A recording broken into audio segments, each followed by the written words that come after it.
Yeah? Okay. So, we are on behavior, and last time we discussed individual behavior, and today we are in group behavior. So, this is what Chapter 10 is about. Chapter 10 is about groups and teams. We also call them groups and work teams. And it's basically understanding what these things do.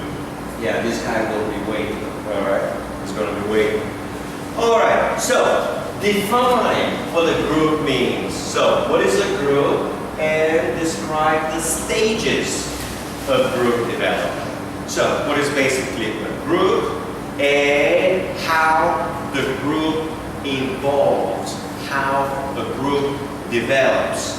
It develops in stages. So we'll be discussing those stages. Then we go about major concepts of group behavior. So what is just a group behavior? What it is, how it works, what it does, and so on.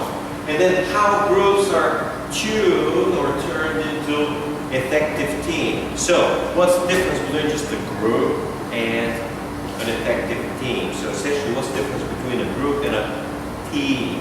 Okay? And effective. Remember, effective means getting the job done. That's lecture 1, right? And last one is contemporary issues in managing teams. So first is definition of groups and also some of the stages. Alright, so definition of group, it's very simple. 2 or more people working together for a common cause, for a common reason, or for a common goal. Alright? So, in this case, we can think of you as a group in the sense that you're all here to learn management. Now, when you have your exam, you have, in this case, it's not just a group, it's a team of 2 people trying hard to get a good exam in order to get a good grade. Okay? So, groups we define. Unfortunately, PowerPoint not very good. It's missing a lot of stuff. The stuff which is not on PowerPoint will be on the exam, right? So, formal group. Formal group means the institution provides it as part of the organizational structure. It is part of the organizational structure. This is how the group is formed, okay? It will usually have a lot of things like manager, goes, and all the other things.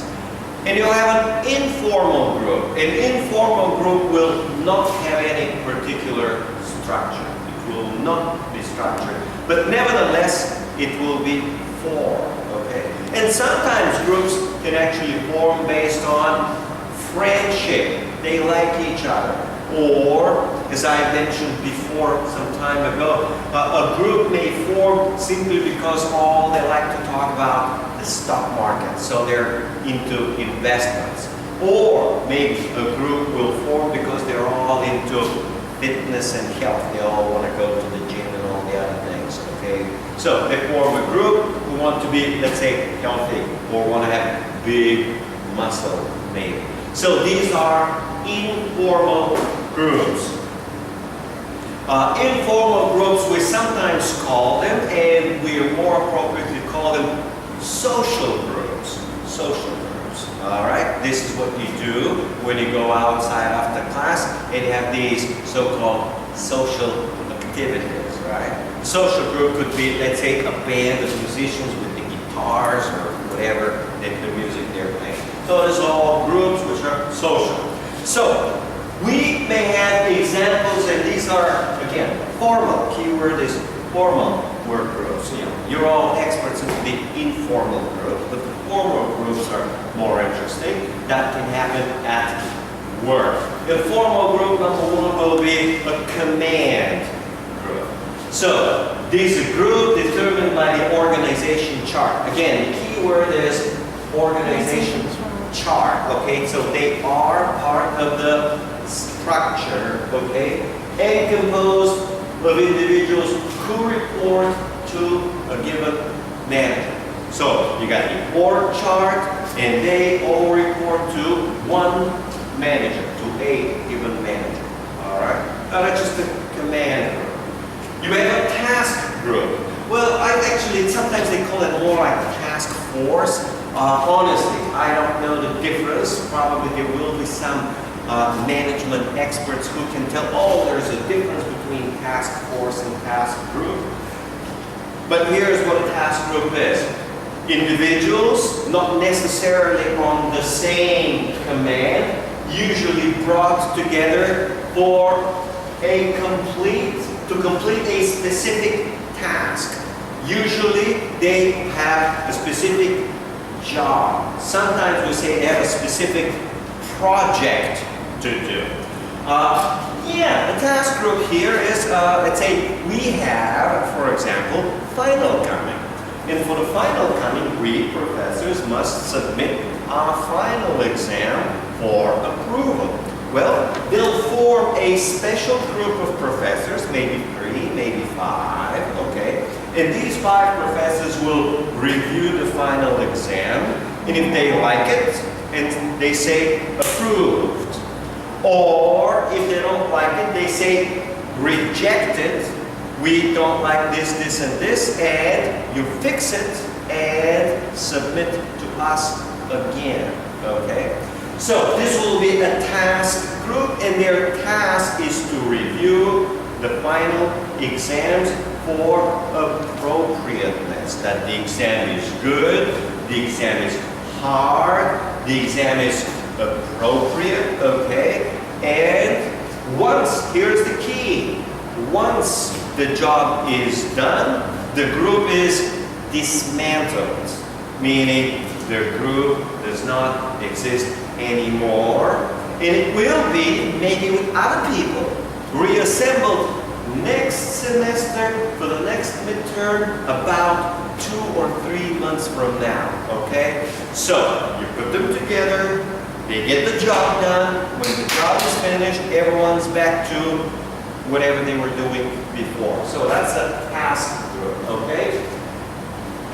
The key words are completing a specific job task, okay? Specific task, that's the key word. You get it done, you're done.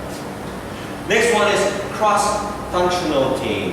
And these could be actually longer term. Now, a task group could be also long-term. For example, you may have a pharmaceutical company, okay, and they say, okay, you're going to try to develop a particular cure or particular medicine with this idea made out of a particular, let's say, extract to cure, I don't know, pimples for teenagers, okay, and they could be working for 1 year, maybe 2 years. They got to develop it, they got to make it, then they probably got to test it, okay? So some of these could be very, very long term, usually as much as 1 or 2 or 3 years. Okay. Now, the cross-functional is, you got somebody, and we did study this in structure, somebody from accounting, somebody from finance, somebody from sales, somebody from marketing. So you got different people from different functional units, and they all get together to do some common task, okay, or common job, whatever the job is. So in a sense, look, you got to understand, all of these got to do a job, okay? All of them got to do it, and that's what it is. It's work, it's a job, okay? So these are coming from different departments. Usually, quite often, you will also have the IT department, someone with the technology, okay? For example, when I was in the corporation, Sterling Commerce, I've mentioned before, we need to do reporting, okay? Well, we gotta get people from accounting, we gotta get people from finance, we gotta get people from sales, and we also gotta get people from IT. And all of us will work together so we can figure out what's in the accounting database, how do we get it, what is the type of report we need to do, how is the report going to look like, in other words, what are, we say, the requirements for the report, and then get an IT guy to help us do, access the database, do the queries, and maybe possibly a reporting guy who will do the formatting. So I have a team of 5 or 6 people trying to do what we call a real-time report. In business, they call it a live report. Live report is you hit the button and you see instant data as it is in the database. And all salespeople enter their data live as things occur, or the accounting department enters their debits, credits, and whatever information they enter. All right, so that will be a cross-functional team. So part of my job is to participate in many cross-functional teams. So I will be in the sales department. Within the sales department, I'll be in a special unit called Sales Support Unit. So sales department will have 100 people, all right? They're going to be into regions, and then within the regions, they're going to have areas, and within areas, they're going to have districts, okay? And you're going to have about 7 or 8 people who are sales support, whatever they need, whether it's IT or reporting or information or data or something else or materials, they'll be coming to our little team. So now I'm being sales support, but I'll be participating in maybe 3, maybe 5, sometimes up to 8 different cross-functional teams, or I've been in a couple of functional teams, maybe 2 or 3 functional teams, and I'll be in a couple of task groups. So I'll be working what we call projects. I'll be doing different projects. So in 2 cross-functional teams, I'll be doing 2 projects, and in 2 task groups, I'll be doing maybe 2 other projects. I'll have separate projects from my own manager, and maybe a separate project from the, let's say, vice president of sales. So I might be having 6, 7, or 8 different projects.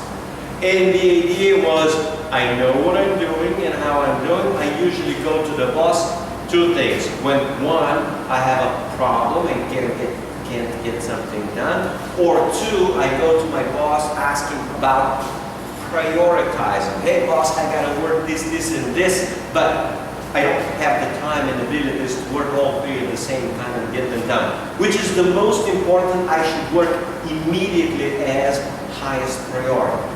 So all I go is, let's say every Monday when we have a team meeting, meaning we all sit together and everybody tells to the manager who is doing what. Every time I tell them the same thing. This is the list of my projects, and these are my current priorities, and he may tell me, oh, okay, move this to a higher priority, or this is becoming very important, and drop this priority lower. So basically all I need from him is to give me proper priorities. Well, I usually exercise judgment, but sometimes there are bigger corporate issues which I can't know and I don't have to know. He just tells me, look, this is more important, work on this, focus on that. So that's cross-functional team. I've participated in a lot of them. And you also have self-managed teams. In self-managed teams, they just get together, all right? They're independent. There is no formal structure. And again, in addition to their own tasks, they take on other managerial responsibilities. So you got a group of people, 3 or 4, they're doing whatever, and somehow they will also go self-manage. They'll manage themselves. You don't need to have the company put in a project manager or a task force manager or a team manager. They'll just self-manage. When the groups are small, 3 people, 4 people, maybe 5 people, they can easily self-manage. When you have more than 4 or 5 people, then you need someone to manage and to assign responsibilities and so on. All right, so that's pretty much what a group looks like. We got the stages Oh no, concepts about, oh okay, group behavior. Yes, concepts about group behavior. Now this is PowerPoint, all right. So, we continue with the stages. Stage number 1, and we're going to go through these now. They messed up PowerPoint, or PowerPoint not good. Number 1 is forming stage. Forming stage is the stage where the group is formed. Basically, you get the members together, and these members get to understand why they are together and what they are doing.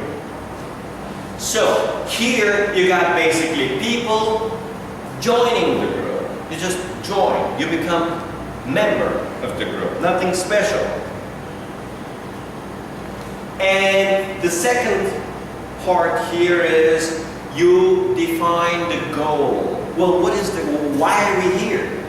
What are we doing? This means, what's the goal? What's the objective, you know? Now, some of these guys in the fitness room, their objective is bigger biceps, bigger muscle, or better health, okay? Well, here's what's the group, okay? Well, what's the purpose?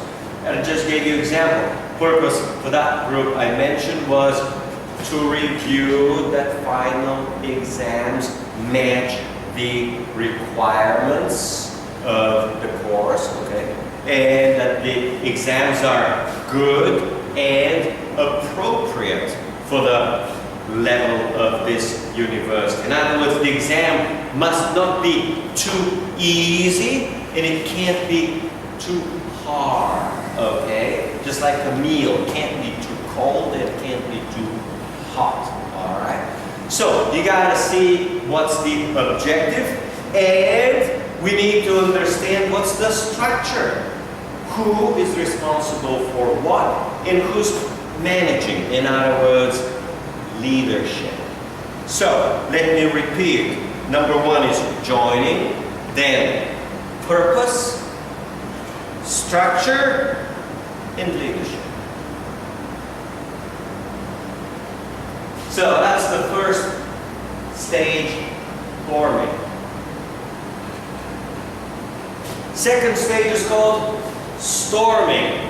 Usually, not always, usually there will be little conflicts, okay? Well, conflict may be one member wants more, harder exam, okay? Another member wants the exam to be longer, okay? So, different people, when they get together, will have different ideas. And when ideas are different, you will get a little bit of conflict. Well, doesn't mean they're fighting, okay? But there will be what we call disagreements, okay? Sometimes they like to use in business the word friction. There are always frictions, especially at the beginning, until people learn each other and until get to understand what's really the common goal, okay? So, that's the storming stage, okay? There's also part of the conflict is, well, who's really the boss? Who's really the real leader? Because you may have a formal leader, but you may also have an informal leader, all right? Formal leader is someone who's supposed to be the boss, but you also have someone who's really the knowledgeable guy, someone who's already been very, very experienced, maybe has been for 15, 20 years, someone who has an outstanding reputation, all right, and someone who happens to be close to the boss, all right, and he's been there for 15 or 20 years, he wants to be in charge, but he's not in charge. So there's going to be some friction between the formal leader and the other guy who thinks he should be the leader, but it's not, so he'll have to assume the position of informal leader. Alright? So that will be the storming stage.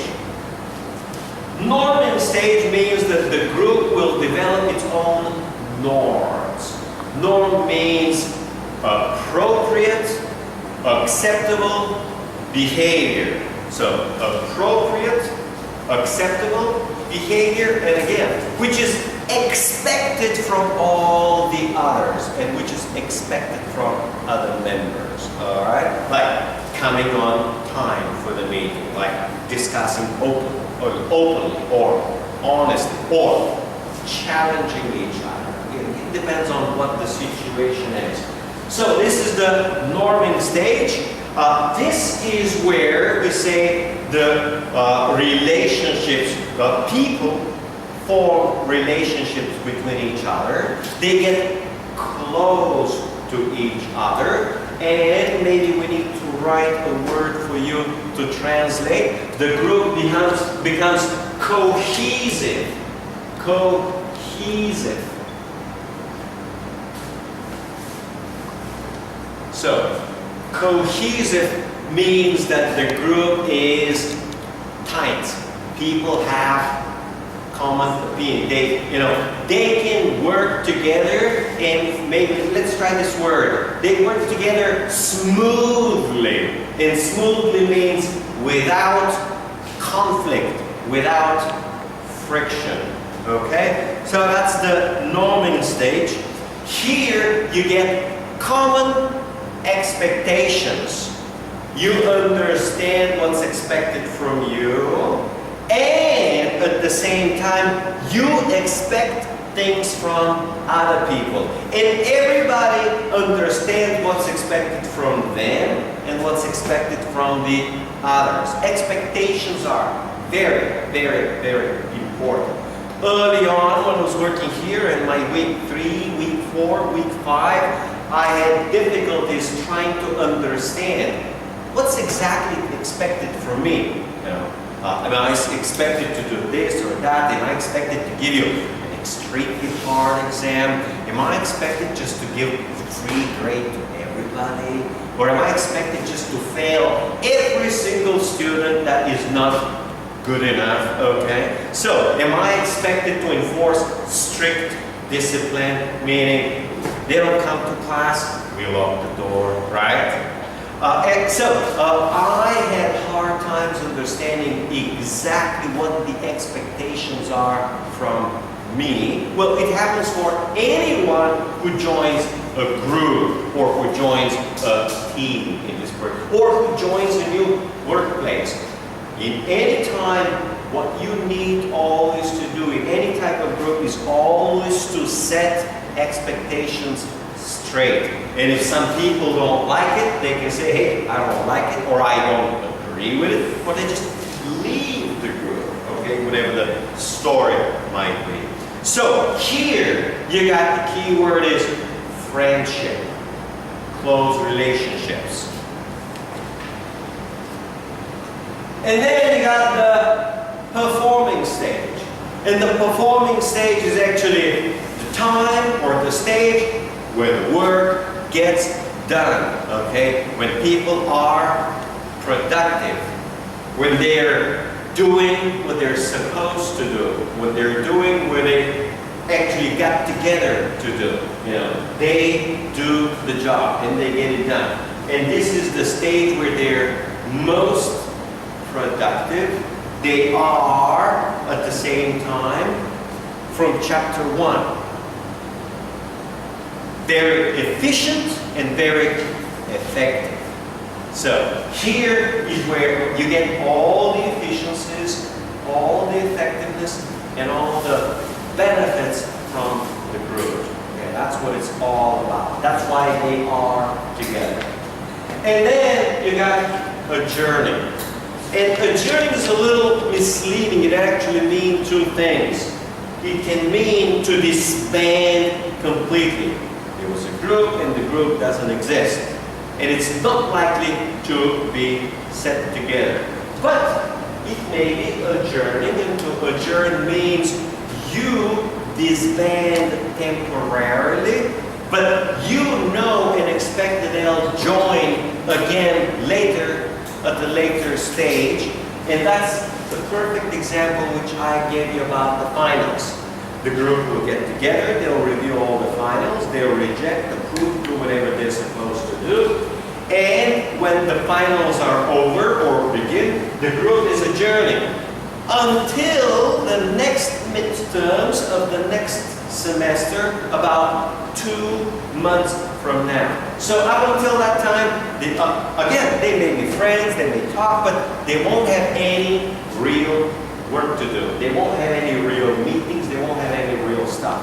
And then it's possible that after the adjourning, when the next midterm comes, maybe 1 or 2 members will be out, and there may be new members coming in. So there's a new member coming in, you know, the member has to be introduced to the group, introduced to the goals of the group. He will have to be introduced to what's expected from all who are already present and what's expected of the new member of the group. In other words, the group will be formed again, but it will be reformed. Probably some members dropping out and new members getting in. So that's the adjourning part. It's essentially what's called wrapping up the activities of the group. It's like finalizing. You do final stages. Sometimes, like I say, you just clean up the mess behind you. You know, you get the paperwork, you got the documentation, you file the documents, whatever it is, everything's set clean and good, and they can say to each other, goodbye, see you, whatever, next semester. All right, let's see what else we have. Oh yeah, sometimes as the group evolves, it may regress. So let me explain. This is called progress. Stage 1, go to 2, go to 3, go to 4, go to 5. So progress is moving forward. They may regress where you will have a group from performing. As they do their job, they get into severe conflict and they switch back to storming mode. So as they're doing more and more work, you may have someone who's dissatisfied, or someone who's not performing, or they may be out of problems, or, God forbid, they get sick. And suddenly the other people gotta pick up the work, or they gotta get someone else, and when they get somebody else, you're back into the forming, storming stage.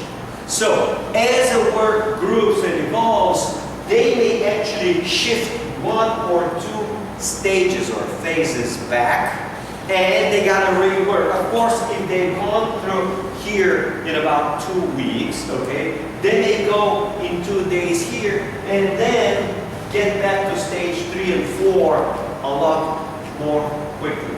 But the basic idea is that the group does not always move forward, which we call progress. Then it may regress, okay? It may move back. So that's a possibility. And that finishes the section. Let's see what they got over here.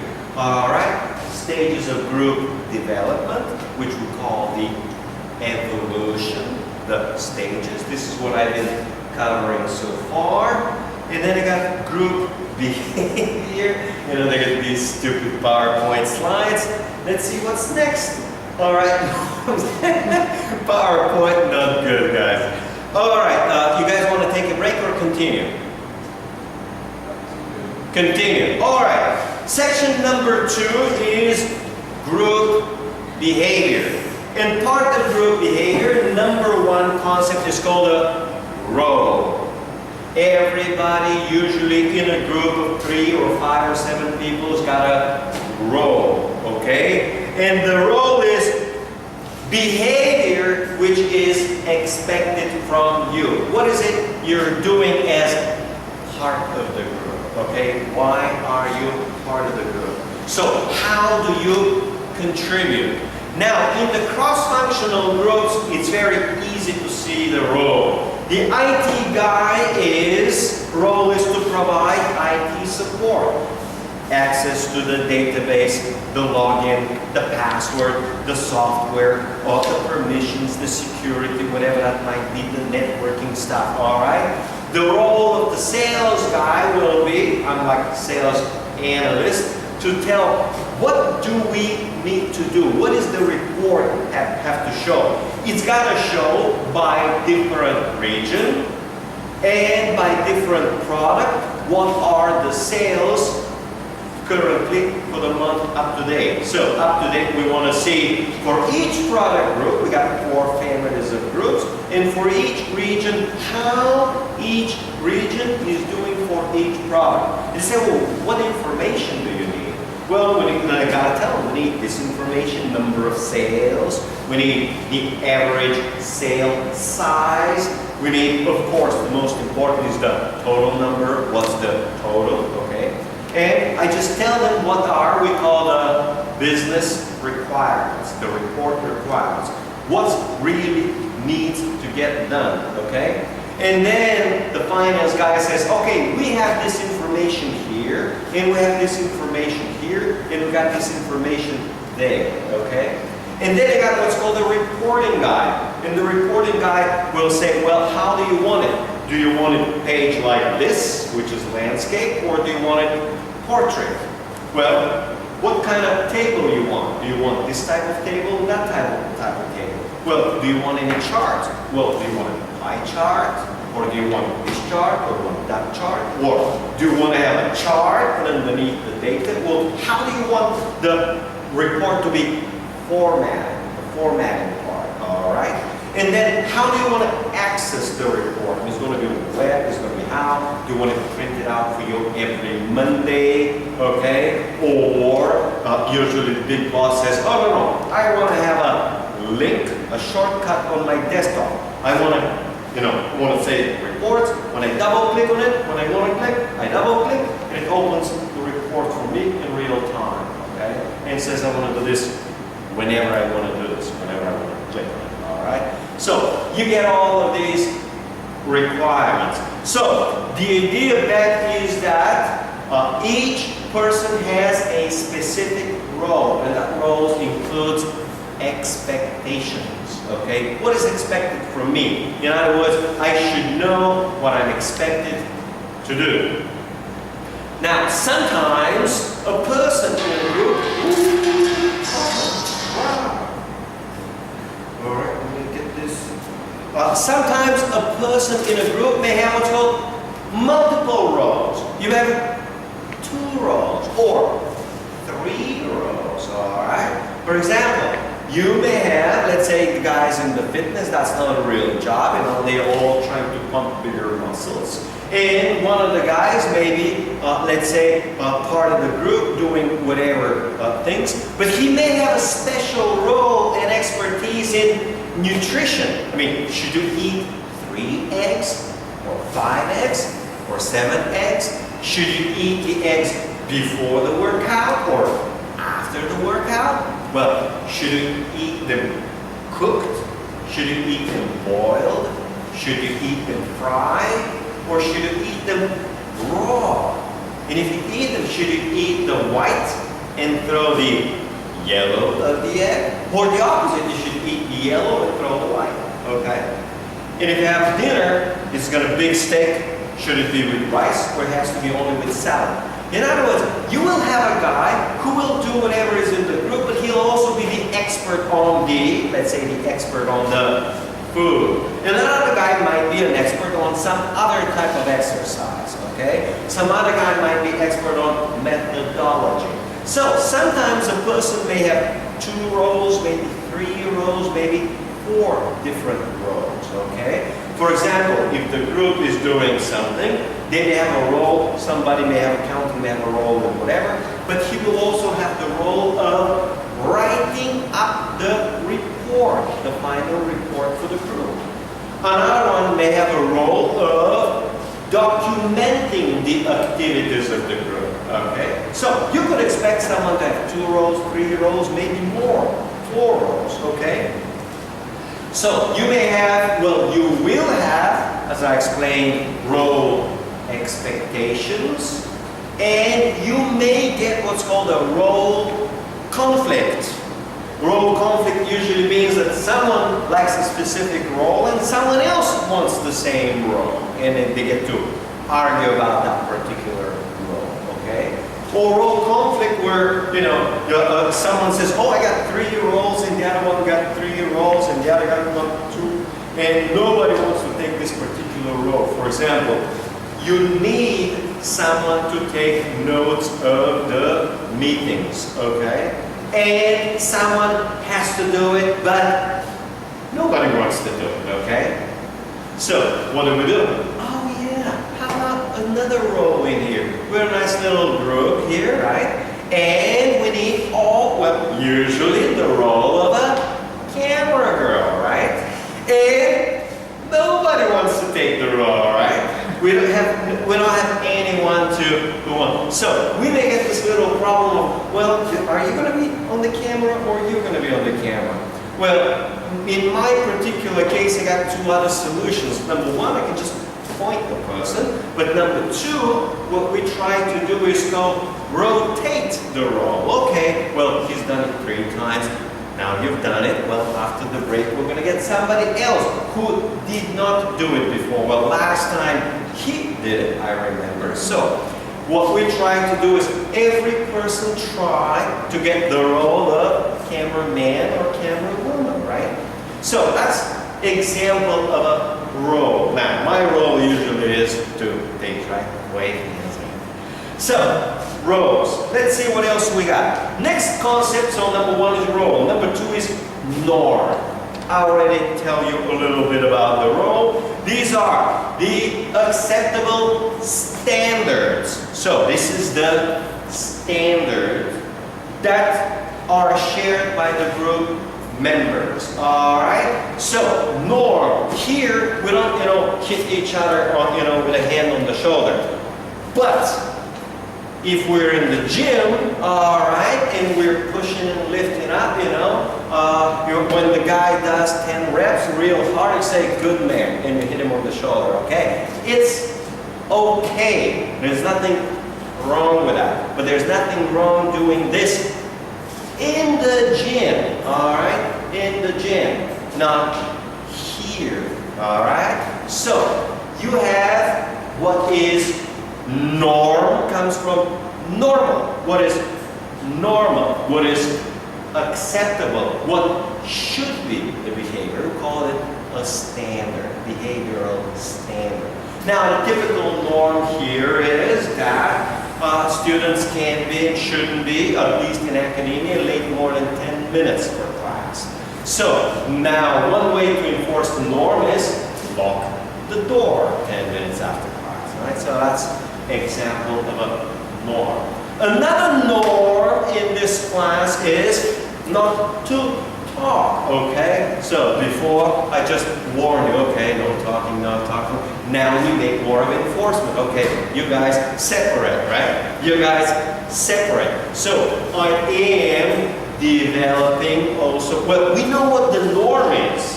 Well, you know what the norm is. We're trying to develop some enforcement. We call it discipline, all right? We're trying to enforce and actually, everybody knows they shouldn't talk, but they just keep talking. So one way to do it is you guys separate. Everybody knows they shouldn't be late for class, but one way to do it is lock the door. This is enforcing the norm.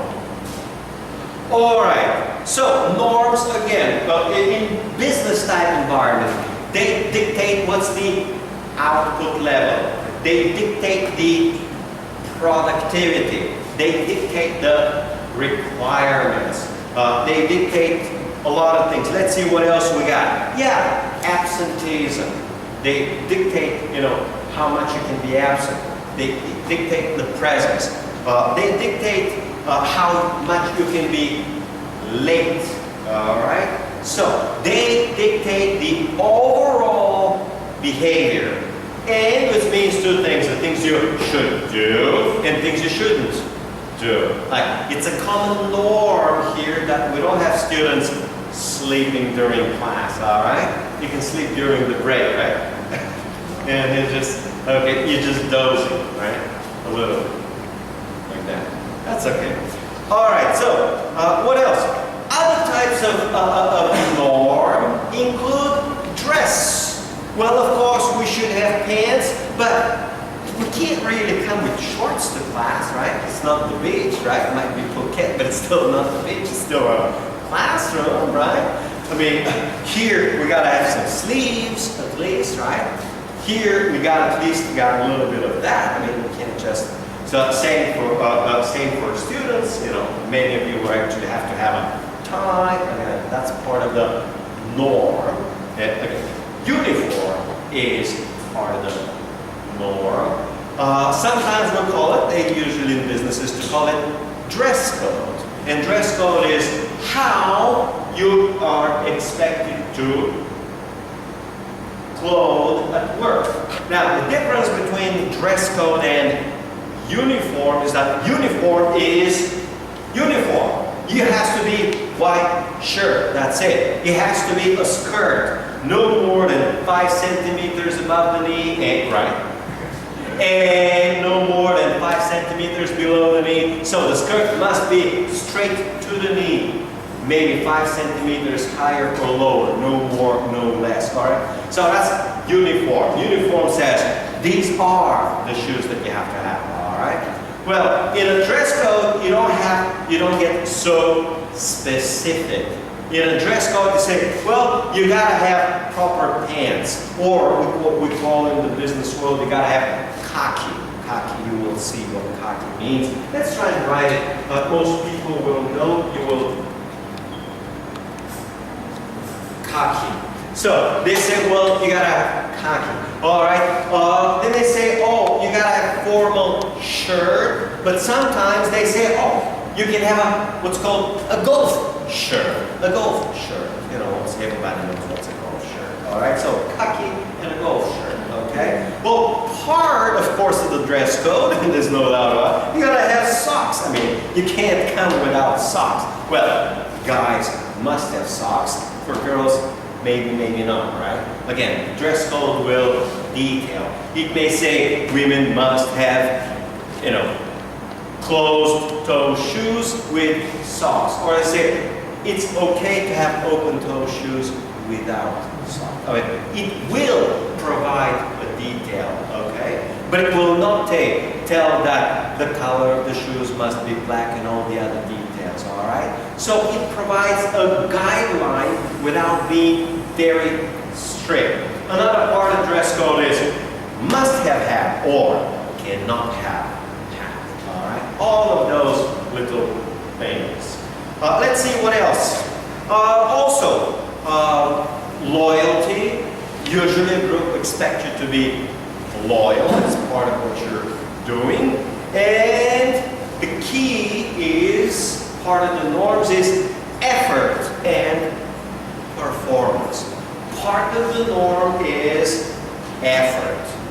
The time, work you put in, and performance, what you are actually doing. You know, what are the results? What is your, let's call it, contribution to the group? How you contribute, all right? The group must see you as a productive member. All right, so back to dress code. Dress code could be formal. Formal means you have strict requirement with exact description of what must be, or the dress code could be informal. And informal, it provides a good degree of flexibility. All right. So, for example, they tell me here that it's for us professors, we don't have to have white shirt, but it's nice. It's the preferred one. All right. So you'll see probably half the professors having white shirts. Okay. It's not strict requirement. Okay, and it's not for us formal, but it's the preferred one. All right, you say, okay, no big deal. They want white, okay, I'll put on white. I mean, it doesn't matter to me. Is it white's color, black or brown? Doesn't matter to me. So they're like, white, okay, put white. Make them happy. All right, let's see what else we got. All right, next concept within the norms comes the next part. Is called pressure and group pressure.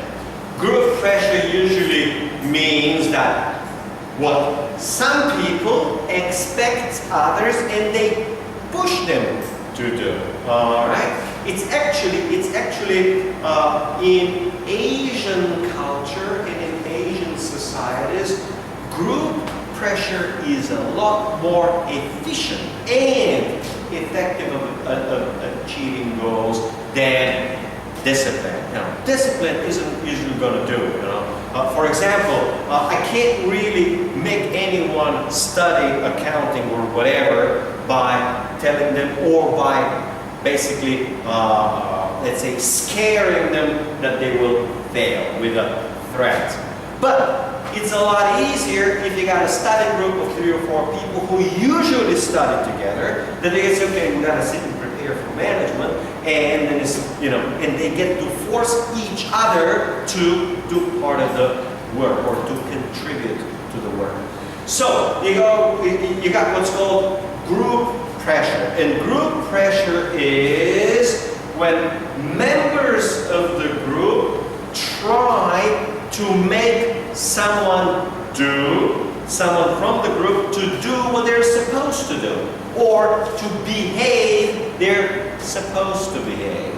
So usually the group will basically, the threat is, if you don't do this, you're going to be out of the group, okay?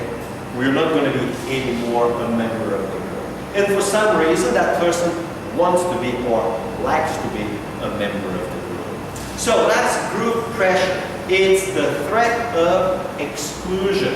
And the key, or the general idea, is called, let's write it out there, conformity.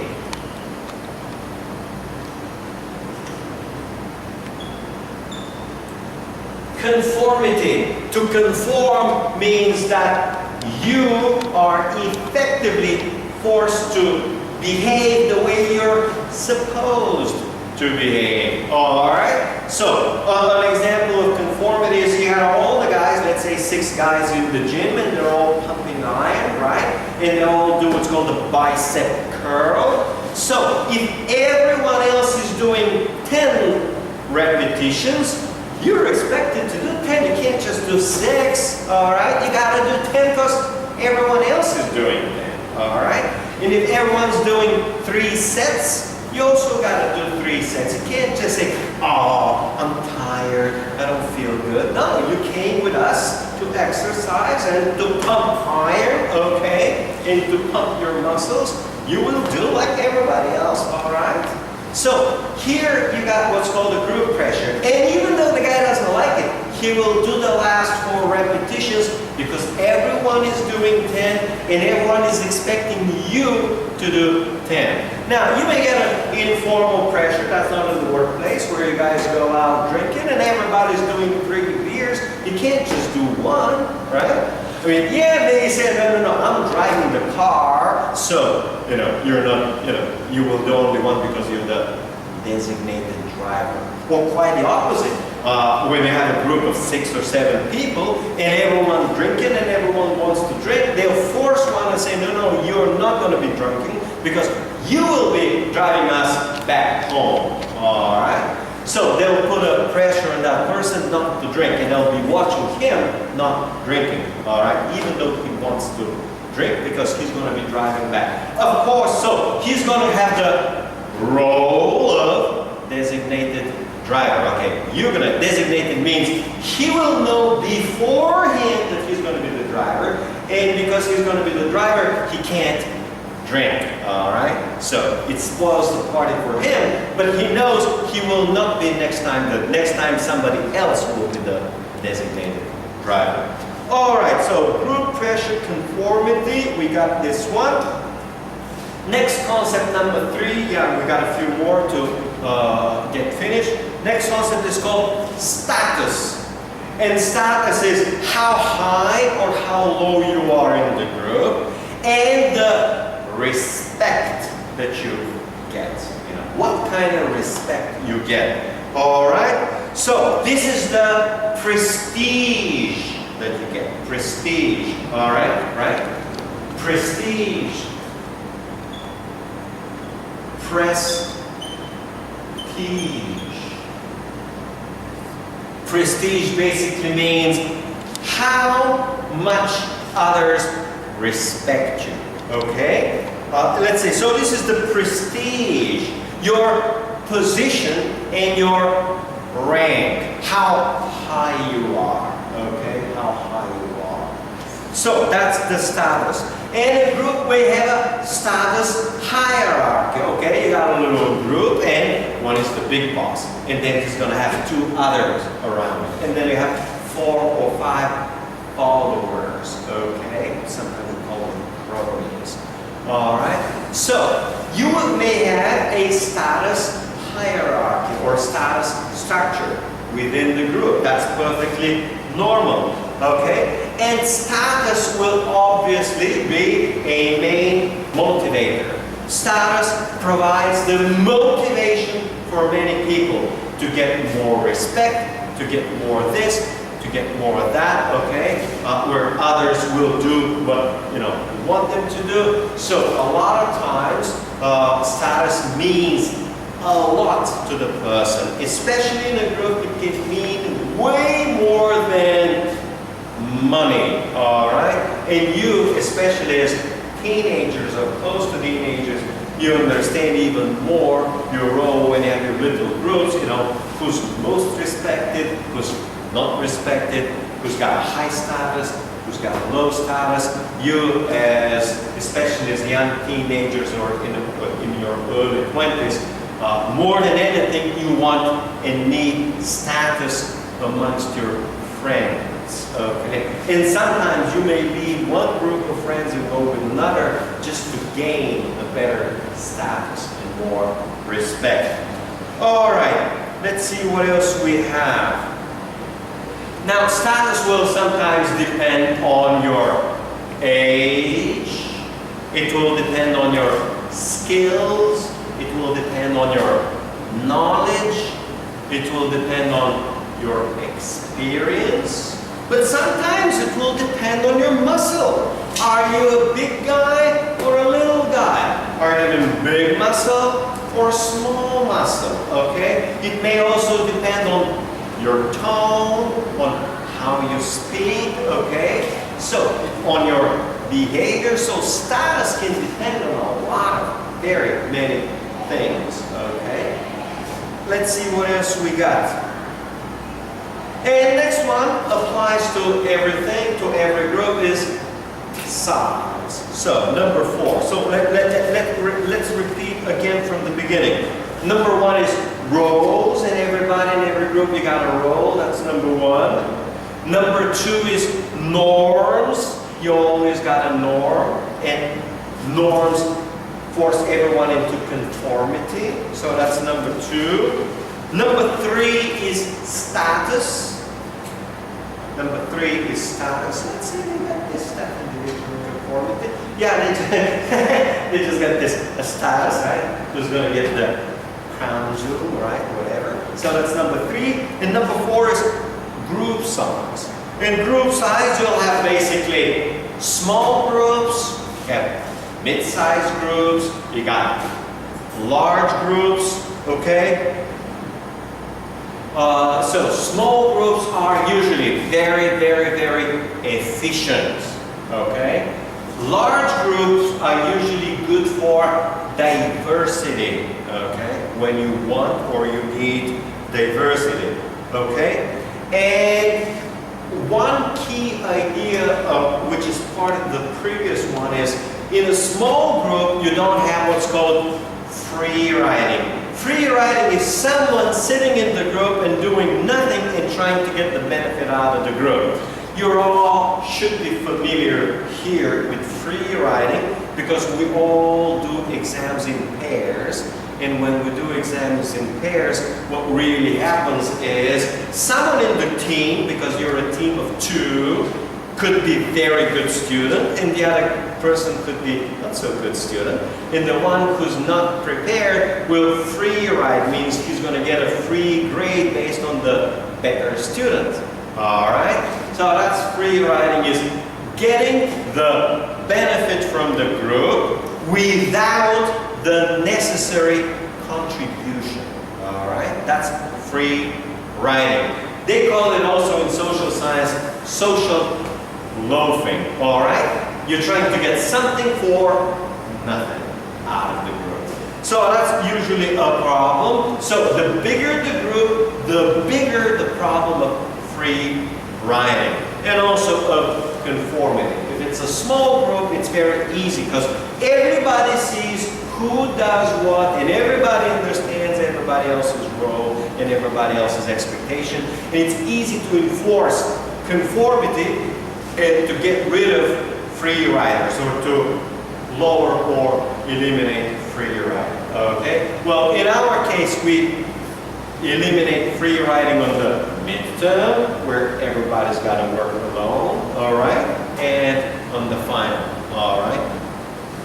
And the last one is called, let me see if it's last one. Yes, last one, and we take a break. It's called group cohesiveness. Cohesive. Yes, I already written it. Cohesive. And that's cohesive and cohesion. The degree to which group members are attracted to each other. So the degree of attraction and lack of friction. In other words, lack of conflict. And the degree to which they share, that's the other key, the group goals. So it's the attraction and sharing the goal. Okay? Sometimes they are very, very, very passionate about it, okay? Sometimes they're not. For example, we got a little group of Bulgarians here who we meet in Patong, okay? But we are not a cohesive group, okay? Yeah, we meet from time to time. Sometimes we talk, sometimes discuss, sometimes go to a bar, sometimes do drinking, all right, all the other stupid stuff that we do. But we are not a cohesive group because we don't have a clear goal. I mean, we get together because, you know, we can speak the common language, but we don't have a clear goal. We're not eager to meet every single week. Yeah, sometimes we meet, sometimes we don't meet, sometimes we like, sometimes we don't like, okay? Well, I'm tired, you know. There is no real enforcement because there is no real cohesion in the group, all right? Now, if you got bodybuilders going to the fitness room, they may have a strong cohesion when there are 4 guys and the 4 guys says 7 o'clock in the gym and you work out 90 minutes, all right? You make 10 exercises, 3 sets, 10 repetitions, and that's that, okay? And they all, and part of the cohesion is everyone, when they go in, they step and see how much they gain, okay? They may, as a group, even get a little thing where they can measure their bicep and see if they're making any progress in terms of centimeters or inches, all right? So, you may have a very, very strong cohesion, all right? So, again, cohesion will determine whether the group will perform well and meet regularly, whether, again, whether people are committed to the goal will determine whether the goal will be achieved, all right? In our case, we don't really have a real goal. And if we don't have a real goal, of course, we're not going to achieve anything, okay? We're not going to be meeting on every Friday night. Yeah, maybe we meet, maybe we don't meet, okay? So, group cohesion is very, very, very important. And let me see something else. Is what's the type of goal? Whether the goal is good or not good, whether the goal is worthy or not worthy. You will have different types of cohesion. Let me see what we have. Group size, group behavior. Okay, group size, group behavior. And that's group cohesiveness. Group cohesiveness and productivity. So, if the cohesiveness is high or low, here you got the cohesiveness, and here you got the alignment of group and organizational goals. So if you got a very high alignment, with a high cohesiveness, you get a strong increase in productivity. Alright, so you have a very high alignment of the group, you got a very strong cohesiveness, you get a good productivity. Now, if you got a high cohesiveness, but you don't have alignment of group and organizational goals, in other words, you're trying to do something else, you actually have a decrease in productivity. So here the key is the following. You got a big organization, okay? And this big organization has got a big goal. And the big goal in, let's say, our university is education, all right? Now, if I have a small group of 4 other professors, and we 4 other professors focus on research, our research is aligned with the goal of the university, then if our group is cohesive, it means a high increase in productivity. All right. Now, if we 4 professors, we got our goal, and our goal is go every night drinking at bars, right, and picking up girls, right, then that's not good for productivity. It's not going to be good for our job, right? Same thing. We got 4 guys and all going every day in the gym. We all talk about the gym. We don't talk about work, really, okay? We don't really talk about, it's not going to be good for the job or for the university. So, if we are forming a group, it is very, very important. If our goals are similar to those of the organization, in this case, the university, are totally not related. So, going up and drinking every night, not really goal aligned, that's what you call it here, aligned with the university. You know, drinking's got nothing to do with university and education. So, if we're a strong, cohesive group, it's actually going to decrease our performance, all right? So, instead of talking about research and student problems and how to improve student study and all the other things, we do completely other things. So, if you're aligned and cohesive, productivity goes up, but if you're not aligned but cohesive, productivity goes down. And then you got similar. If you're not cohesive but aligned, you will still get some increase, even though it's going to be small. And if you're not really aligned and not really cohesive, then it's going to be practically have no effect on productivity.